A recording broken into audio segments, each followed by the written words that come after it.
Good evening, I'm John Carter and welcome to Poland Daily. The Justice for Uncompensated Survivors Today, also known as the JUST bill, was passed last night by the United States Congress. According to Polish lawyers, this bill may result in claims for as much as $300 billion. The claims pertain to the heirless property left by Jewish citizens of Poland murdered during the Holocaust. The bill enables the Department of State to press foreign countries to pay the claims. Polish politicians are shaken by the move. It's going to be a war. We don't have this amount of money. I hope someone thought about that in advance and we have some strategy. Otherwise, the situation is terrible. If the United States applies this declaration and press countries to return property to Jewish organizations, then Poland is in a very difficult situation. We might not be solvent. Senator Jan Maria Jackowski stresses that the bill adopted by US Congress is not binding to Poland in any respect. In Poland, the inheritance law is precisely specified and it describes people who are entitled to inheritance. And this is the law that cannot be broken. If Polish citizens deceased without heirs, his or her property goes to the national treasury. It is not possible to transfer it to any organization. It is contradictory to European and American law. There is no such thing as heirless property. According to law, any property left without heirs is transferred to the state treasury or municipal authorities. According to political analyst Józef Orzeł, the American bill is not binding Poland to anything. However, it could enable US authorities to interfere in Polish lawmaking. The bill's language is quite cautious and countries like Poland are not called upon to return anything. The State Department is authorized to monitor the situation regarding the process of return of properties to Jewish organizations. Polish Americans urged congressmen to reject this bill. This action resulted in partial success. The Polish Americans are greatly disappointed that their efforts were not recognized by their congressional representatives.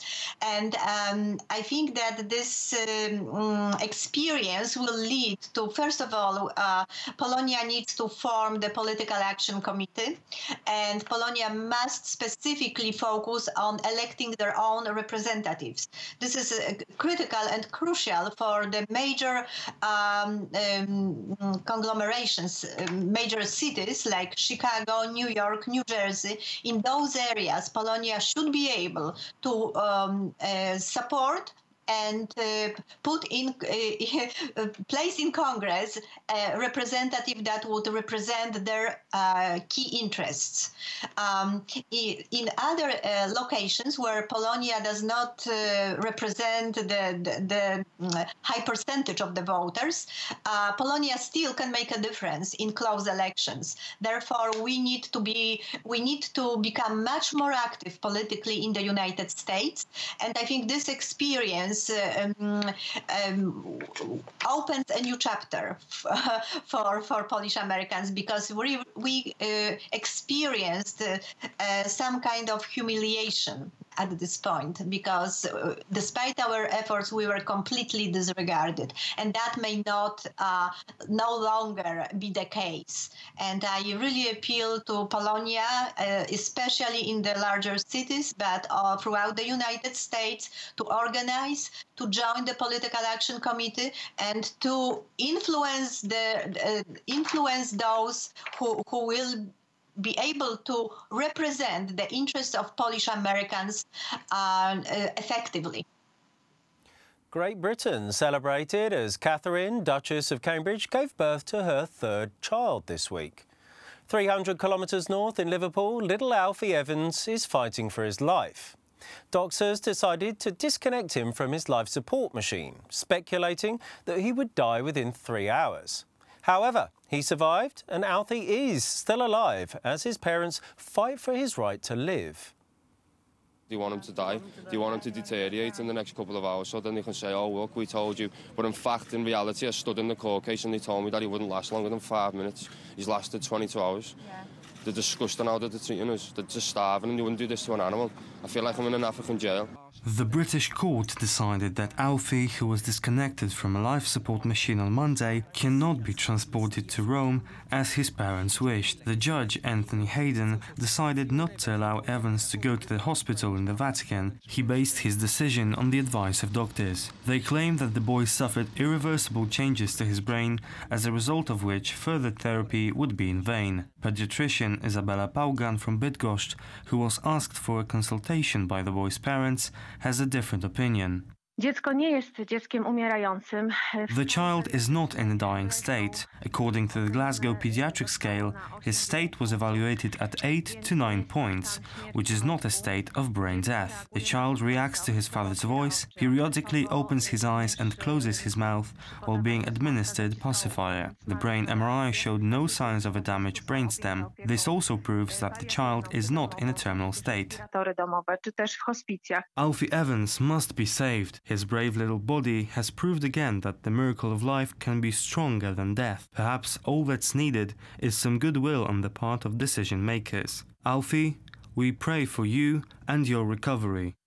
Alfie Evans has suffered from an undiagnosed illness of the nervous system since birth. He has been residing in the hospital for months and by order of court was disconnected from life support machine on Monday. Where are my kisses? Keep them open. Keep them open. The verification committee that investigates malpractices of Warsaw city officials concerning reprivatisation still awaits the testimony of Warsaw President Hania Gronkiewicz-Waltz. The president, who is also a member of the opposing Civic Platform Party, was called as a witness but did not turn up to any of the hearings. Her deputy between the years 2006 to 2011, Andrzej Jakubiak, testified today in her stead. The Deputy President, however, avoided giving any straight answers and said that he didn't remember much. The reprivatization scandal concerns Warsaw officials from Hanna Gronkiewicz-Waltz's office. They helped several lawyers and businessmen get claims for tenement houses that were lost by Polish families during the Second World War. The president of Warsaw and her colleagues from Civic Platform continuously avoid taking responsibility for any malpractice. Does the witness feel responsible for any of the decisions? What kind of responsibility are you talking about? Any kind, as a witness, you should know.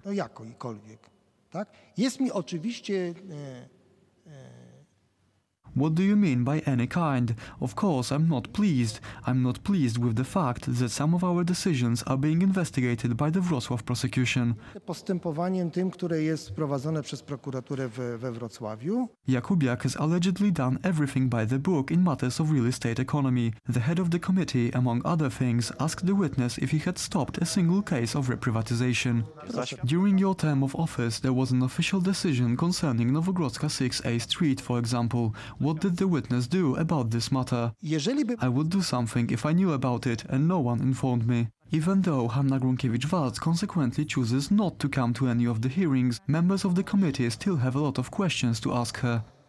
Not long after this committee was appointed, Madam President announced that she had no knowledge of the illegal reprivatization, that nothing like this took place. Now, being under pressure from the committee and from the media such as TV Republika, Madam President calls for a conference, and what do you know? She says that there was indeed an active criminal organization breaking the law concerning reprivatization.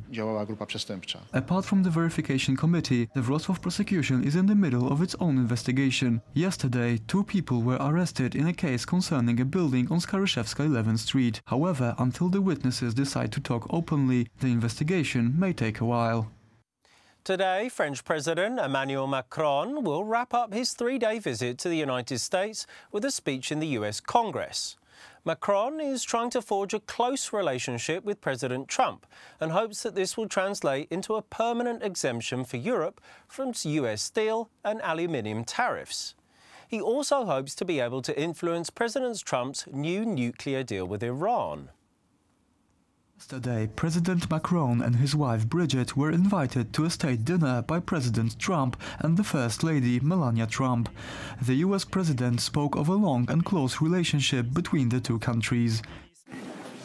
President Macron, Brigitte, Melania and I are profoundly honored to host you and your entire French delegation for our first official state dinner.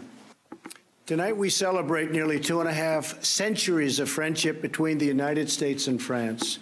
President Macron tried to portray himself to be a political outsider, just like President Trump.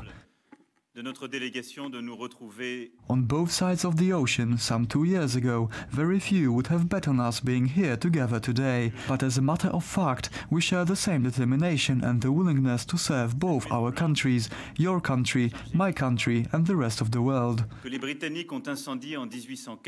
President Macron avoided mentioning that President Trump has supported Macron's rival and the real political outsider ahead of the French presidential election, Marine Le Pen.